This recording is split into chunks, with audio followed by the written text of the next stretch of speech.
मैं बलराम यादव स्वागत करता हूं आपके अपने YouTube चैनल BY सेंटर पर। आज की क्लास में हम इंटेरोगेटिव सेंटेंस से आगे बढ़ेंगे। यदि प्रश्नवाचक शब्द वाक्य की शुरुआत में आए तो वाक्य का अनुवाद करते समय सबसे पहले हमने हेल्पिंग वर्ब की नियम में पढ़ा था। सबसे पहले हेल्पिंग वर्ब की जगह पे इस टेंस की हेल्पिंग वर्ब आ जाएगी, plus subject plus main verb मैंने वहां लिखा था, यहाँ मेन वर्ब फॉर्म के साथ आएगा। मेन इस टेंस में वर्ब का फर्स्ट फॉर्म यूज होता है, मेन वर्ब का फर्स्ट फॉर्म प्लस ऑब्जेक्ट लिखते हैं। अगला है, यदि प्रश्नवाचक शब्द वाक्य के बीच में आए तो वाक्य का अनुवाद करते समय सबसे पहले प्रश्नवाचक शब्द की अंग्रेजी, यहां देखिए प्रश्नवाचक शब्द वाक्य के बीच में आया है, पहले प्रश्नवाचक शब्द की अंग्रेजी, उसके बाद हेल्पिंग वर्ब। इस टेंस की हेल्पिंग वर्ब क्या है? इस टेंस की हेल्पिंग वर्ब है डू या डज, डू या does plus subject plus main verb का फर्स्ट फॉर्म, मेन वर्ब का फर्स्ट फॉर्म प्लस ऑब्जेक्ट लिखते हैं। ऊपर वाले का एग्जांपल देखिए, क्या वह किताब पढ़ता है, यहाँ प्रश्नवाचक शब्द वाक्य की शुरुआत में आते, ये प्रश्नवाचक शब्द वाक्य की शुरुआत में है। क्या वह पुस्तक पढ़ता है, तो सबसे पहले इसके नियम क्या है? Helping verb. हेल्पिंग वर्ब किसके अकॉर्डिंग आएगा? सब्जेक्ट के अकॉर्डिंग। सब्जेक्ट अगर सिंगुलर है तो डज, अगर सब्जेक्ट प्लूरल है तो डू। सब्जेक्ट कैसा है? सिंगुलर, सब्जेक्ट है सिंगुलर, तो इसके लिए क्या आएगा? Does, does. उसके बाद सब्जेक्ट कौन है? पढ़ता है, ही, डज ही। उसके बाद हमें पहले, उसके बाद काम क्या करता है ये? पढ़ने का, तो मेन वर्ब क्या हो गया? पढ़ना, रीड, रीड। उसके बाद किसे पढ़ता है? नहीं जवाब, क्या पढ़ता है? किताब, read the book, the book. अगला वाक्य है, वह कहां पढ़ता है, ये दूसरे वाले का एग्जाम्पल है, वह कहां पढ़ता है। तो ये कहां, यह है प्रश्नवाचक शब्द। प्रश्नवाचक शब्द की अंग्रेजी सबसे पहले प्रश्न कहां को वेयर कहते हैं, वेयर। उसके बाद helping verb subject according, subject कौन है? ही, तो इसके अकॉर्डिंग डज, वेयर डज। उसके बाद subject he, where does he. उसके बाद क्या काम करता है? पढ़ने का, मेन वर्ब रीड, रीड। उसके बाद कुछ है नहीं वाक्य में, समाप्त वाक्य यही।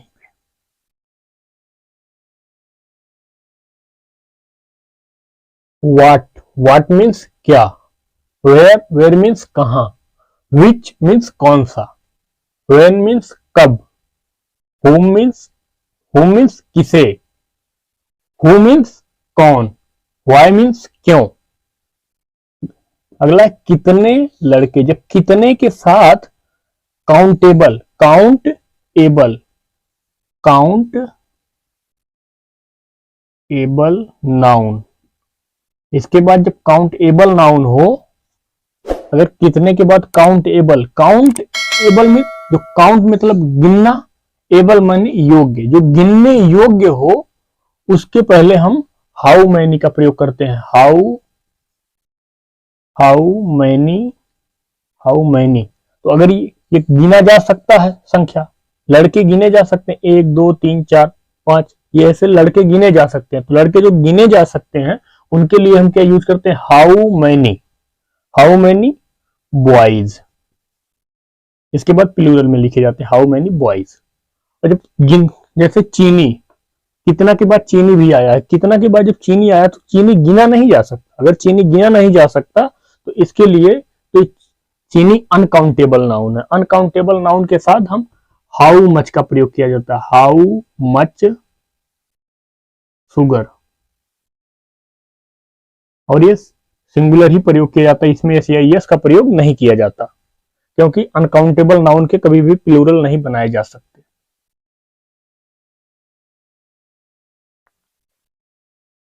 तुम कौन सा पुस्तक चाहते हो, इसमें सब्जेक्ट कौन, सब्जेक्ट पता करने के लिए हम क्या करेंगे? हु से क्वेश्चन करेंगे, हु कौन चाहता है, कौन पुस्तक चाहता है। तुम, ये हो गया सब्जेक्ट। क्या चाहता है, काम क्या करता है? चाहने का, ये काम है क्या करता है, चाहने का, ये है मेन वर्ब। और ऑब्जेक्ट पता करने के लिए हम क्वेश्चन करते हैं होम से और व्हाट से। मैंने आपको बताया था होम से क्वेश्चन करेंगे तो इसका जवाब कोई व्यक्ति मिलेगा, किसे चाहते हो जवाब नहीं है, क्या चाहते हो व्हाट, इसके बाद व्हाट से क्वेश्चन करेंगे, क्या चाहते हो उसका जवाब नहीं है। अब हम वाक्य का अनुवाद करते हैं, जैसे कौन सा पुस्तक, यह है पूरा प्रश्नवाचक शब्द।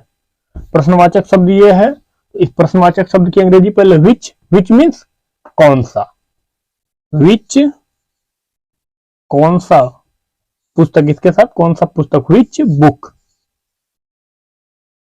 उसके बाद सब्जेक्ट कौन है, सब्जेक्ट है यू, तुम, ये होता है प्लूरल, प्लूरल के साथ क्या हेल्पिंग वर्ब आएगी, डू, इस टेंस की डू। और उसके बाद सब्जेक्ट यू, उसके बाद सब्जेक्ट यू, उसके बाद मेन वर्ब, मेन वर्ब क्या है, चाहना, वांट, वांट मीन्स चाहना, तो यहां आ जाएगा मेन वर्ब वांट।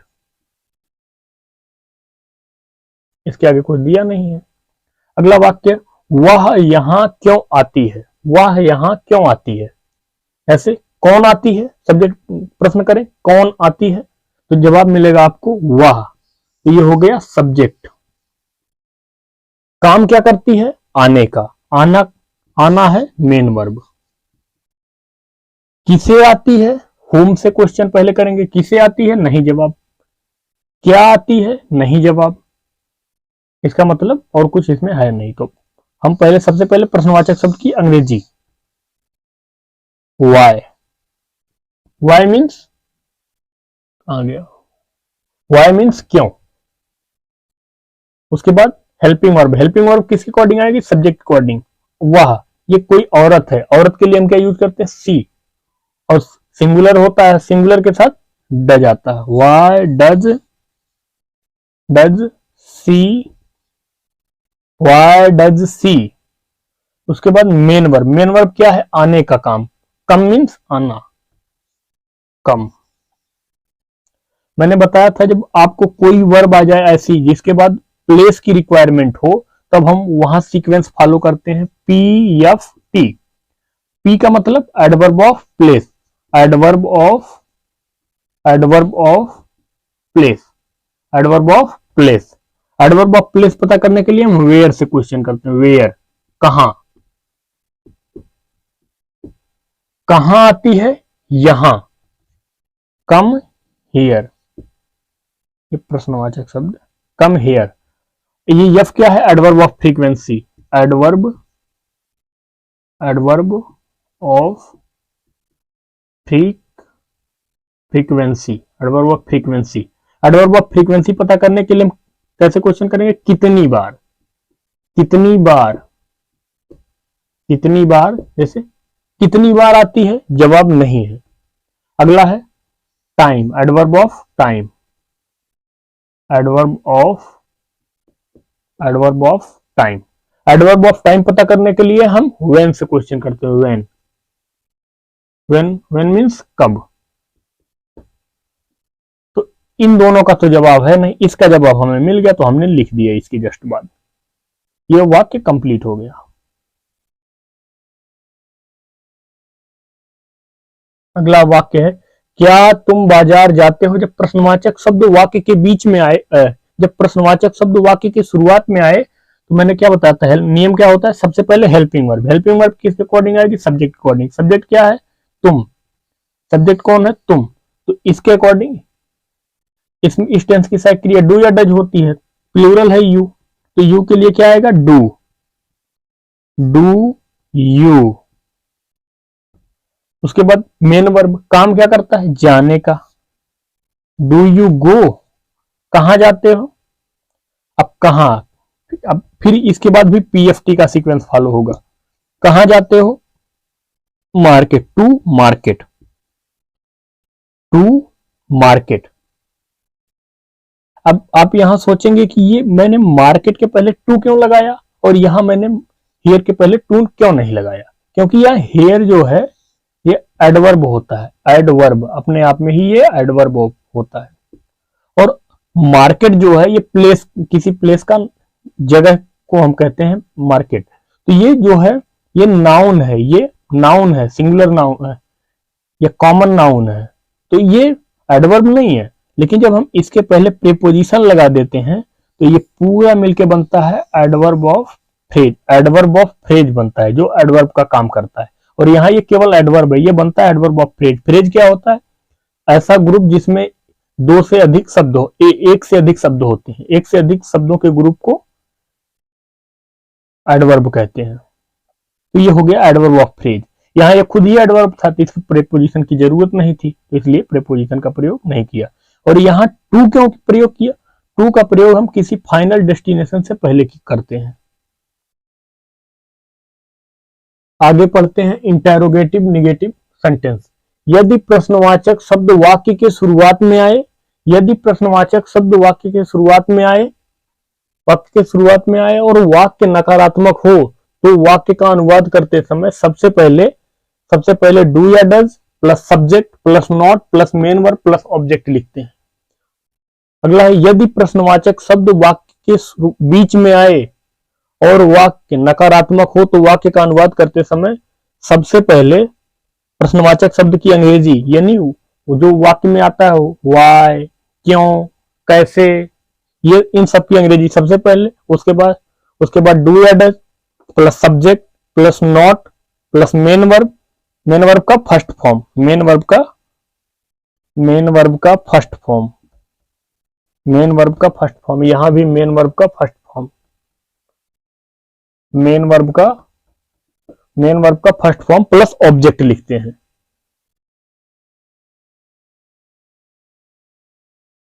जिस क्लास में मैंने आपको हेल्पिंग वर्ब के बारे में पढ़ाया था उसमें हेल्पिंग वर्ब में मैंने बताया था नियम में helping verb plus subject plus not plus main verb plus object. वहां यहाँ हेल्पिंग वर्ब की जगह केवल इस टेंस की हेल्पिंग वर्ब आ गई, इस टेंस का, और सब्जेक्ट नॉट मेन वर्ब का फर्स्ट फॉर्म आ गया, वहां मैंने केवल मेन वर्ब लिखाया था। यदि आपको हेल्पिंग वर्ब के नियम याद हैं तो केवल उनकी जगह पे इस टेंस की हेल्पिंग वर्ब रख देना, वर्ब के फॉर्म को, बस आपको नियम याद करने की जरूरत नहीं है। सीता क्यों नहीं प्रतिदिन अपना पाठ याद करती? सीता क्यों नहीं अपना पाठ प्रतिदिन याद करती? इसको बनाने के लिए हम पहले पता करेंगे सब्जेक्ट कौन। सब्जेक्ट पता करने के लिए हम हु से क्वेश्चन करते हैं, कौन याद करती है, कौन अपना पाठ याद करती है? सीता। तो ये हो गया, सीता हो गई सब्जेक्ट, सीता हो गई सब्जेक्ट। क्या काम करती है? क्या काम करती है? याद करने का। याद करना क्या है? Main verb. उसके बाद ऑब्जेक्ट पता करने के लिए होम से क्वेश्चन करेंगे, होम से और व्हाट से। किसे याद करती है? किसे याद करती है? नहीं जवाब, किसे का जवाब हमेशा कोई व्यक्ति मिलेगा। व्हाट का जवाब अदर देन पर्सन, व्यक्ति के अलावा कुछ भी मिल सकता है। किसे याद करती है? अपना पाठ। ये हो गया object. Subject object main verb पता करने के बाद हम अनुवाद करेंगे। पहले सीता, सबसे पहले प्रश्नवाचक शब्द की अंग्रेजी वाई, वाई। उसके बाद सब्जेक्ट कौन है? सीता। सीता के अकॉर्डिंग हेल्पिंग वर्ब क्या आएगी? डज। सीता सिंगुलर है तो इसके साथ singular verb, singular helping verb does. उसके बाद सीता। मैंने आपको नोट में लिखाया था सीता सब्जेक्ट के, हमें अगर इंटेरोगेटिव निगेटिव वाक्य है तो नॉट सब्जेक्ट के तुरंत बाद ही प्रयोग किया जाता है। Y does Sita not, not. उसके बाद काम क्या करती है? याद करना, मेन वर्ब लर्न।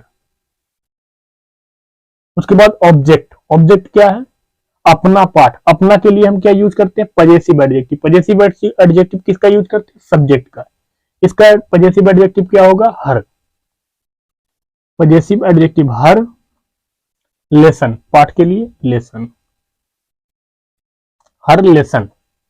अब फिर आगे हम फॉलो करेंगे यम पी टी का सीक्वेंस। एडवर्ब ऑफ मैनर कैसे याद करती है? कैसे याद करती है? जवाब नहीं है। कहां याद करती है? कहां याद करती है? नहीं है। कब याद करती है? प्रतिदिन, डेली।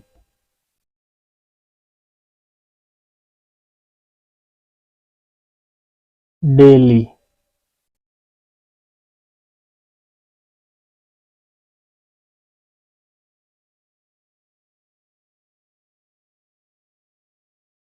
अगला वाक्य है, आपके पिताजी शाम को 7 बजे घर क्यों नहीं आते हैं। ये प्रश्नवाचक वाक्य है। प्रश्नवाचक शब्द वाक्य के बीच में आया है और वाक्य नकारात्मक है। इसमें पता करेंगे पहले सब्जेक्ट कौन है। कौन आते हैं, आपके पिताजी, ये हो गया सब्जेक्ट। काम क्या करते हैं, आने का, ये हो गया मेन वर्ब। किसे आते हैं, नहीं जवाब। क्यों आते हैं, नहीं जवाब। किसे आते हैं, नहीं जवाब। क्या आते हैं, नहीं जवाब। तो हम इसका अनुवाद करते हैं। पहले सबसे पहले प्रश्नवाचक शब्द की अंग्रेजी, वाई, वाई। उसके बाद हेल्पिंग वर्ब। हेल्पिंग वर्ब किसके अकॉर्डिंग, योर फादर, आपके पिताजी, सिंगुलर, एक आदमी है। Does your father, your father, your father. उसके बाद हेल्पिंग वर्ब, उसके बाद सब्जेक्ट के तुरंत बाद नॉट। मेन वर्ब क्या है, आना। मेन वर्ब कम। इसके बाद जब आना जाना ऐसा कोई वर्ब आता है जो प्लेस की डिमांड करता है तो हम आगे सीक्वेंस फॉलो करते हैं PFT का। Adverb of place. Adverb of place कैसे पता चलेगा, कहां से क्वेश्चन करके। कहां आते हैं, घर, अपने घर, होम। होम, होम के पहले आपको यह ध्यान रखना है कि अगर यहां टू होम नहीं कर सकते, होम के साथ टू होम नहीं होता है, ये गलत होता है। केवल होम ही प्रयोग किया जाता है। लेकिन अगर यहां कोई जैसे my home, your home, possessive adjective है तो उसके पहले टू प्रयोग करना जरूरी है। लेकिन अगर होम है केवल तो इसके पहले टू प्रयोग नहीं किया जाता, टू गलत होता है प्रयोग करना। होम। उसके बाद फ्रीक्वेंसी, कितनी बार आते हैं, नहीं जवाब। कब आते हैं, शाम को 7 बजे। तो इसमें एडवर्ब ऑफ टाइम दो हैं, एक तो शाम में, एक तो 7 बजे। तो सबसे पहले एडवर्ब ऑफ टाइम में सबसे छोटा एडवर्ब ऑफ टाइम को, छोटा एडवर्ब ऑफ टाइम क्या है, 7 बजे। At 7 o'clock in the morning, in the morning. अगर सेम कैटेगरी के एडवर्ब कई सारे हैं तो पहले सबसे पहले सबसे छोटा, फिर उससे बड़ा, फिर उससे बड़ा, फिर उससे बड़ा। सीक्वेंस ये होता है एडवर्ब का। अगला वाक्य है, क्या वह रोज स्कूल नहीं जाती है। क्या वह रोज स्कूल नहीं जाती है। तो इसमें सब्जेक्ट कौन है, कौन नहीं जाती है, वह। ये हो गया सब्जेक्ट। और ये प्रश्नवाचक शब्द वाक्य की शुरुआत में आया, सबसे पहले हेल्पिंग वर्ब का प्रयोग किया जाएगा। क्या है, मेन वर्ब। किसे जाती है, नहीं जवाब। क्या जाती है, नहीं जवाब। तो सबसे पहले हेल्पिंग वर्ब क्या आएगी, इसके अकॉर्डिंग डज। Does he. इसके बाद नॉट। इंटेरोगेटिव निगेटिव में मैंने बताया सब्जेक्ट के तुरंत बाद नॉट का प्रयोग होता है। नॉट। मेन वर्ब क्या है, जाने का, गो। उसके बाद अगर ये कोई ऐसा वर्ब आती है जिसके बाद प्लेस का डिमांड होता है तो हम PFT के सीक्वेंस को फॉलो करते हैं। Adverb of place. Adverb of place पता करने के लिए वेयर से क्वेश्चन करेंगे, कहां आते हैं, जाते हैं, school, to school, to school. उसके बाद PF, एडवर्ब ऑफ फ्रीक्वेंसी, कितने बार, रोज, डेली। ये एडवर्ब ऑफ फ्रीक्वेंसी है, एडवर्ब ऑफ फ्रीक्वेंसी। अगला है, सीता हमेशा गरीबों की मदद क्यों नहीं करती है। इसमें प्रश्नवाचक शब्द वाक्य के बीच में आया है और वाक्य नकारात्मक है। पहले सब्जेक्ट पता करेंगे, कौन मदद नहीं करती है, सीता। सीता क्या हो गया, सब्जेक्ट। क्या काम करती है, मदद करने का। मदद करना क्या हो गया, मेन वर्ब। किसे करती है, किसे करती है, क्या करती है, किसे करती है, गरीबों की, गरीबों की। ये हो गया ऑब्जेक्ट। एक किसका जवाब है, हुम का, किसे का। अब इतना मिल गया, हम वाक्य को बनाते हैं। सबसे पहले प्रश्नवाचक शब्द की अंग्रेजी वाई। उसके बाद हेल्पिंग वर्ब क्या आएगी, सीता के अकॉर्डिंग, सीता सिंगुलर, सिंगुलर के साथ क्या आएगी, does. Why Sita, why does Sita, why does Sita not why does Sita not. उसके बाद मेन वर्ब क्या है, मदद करना, हेल्प मीन्स मदद करना, हेल्प। उसके बाद ऑब्जेक्ट, किसकी मदद करती है, गरीबों की, the poor, the poor, the poor. जब पुअर के साथ दा लग जाता है या किसी भी एडजेक्टिव के साथ जब दा का प्रयोग करते हैं तो उस पूरी कम्युनिटी को दर्शाता है। जैसे the intelligent, intelligent, intelligent, intelligent, ये बुद्धिमान लोगों के समूह को दर्शाएगा। द रिच, ये अमीरों के ग्रुप को दर्शाएगा। किसी एडजेक्टिव के पहले जब दा का प्रयोग किया जाता है तो उस पूरी समुदाय को दर्शाता है। द पुअर मतलब गरीबों की। उसके बाद आगे एमपीटी के सीक्वेंस को फॉलो करेंगे। यहां एक चीज ध्यान देना है, इसके मेन वर्ब के तुरंत पहले नो हेल्प ऑलवेज का प्रयोग होगा, ऑलवेज, ऑलवेज, ऑलवेज, यहां ऑलवेज का प्रयोग होगा।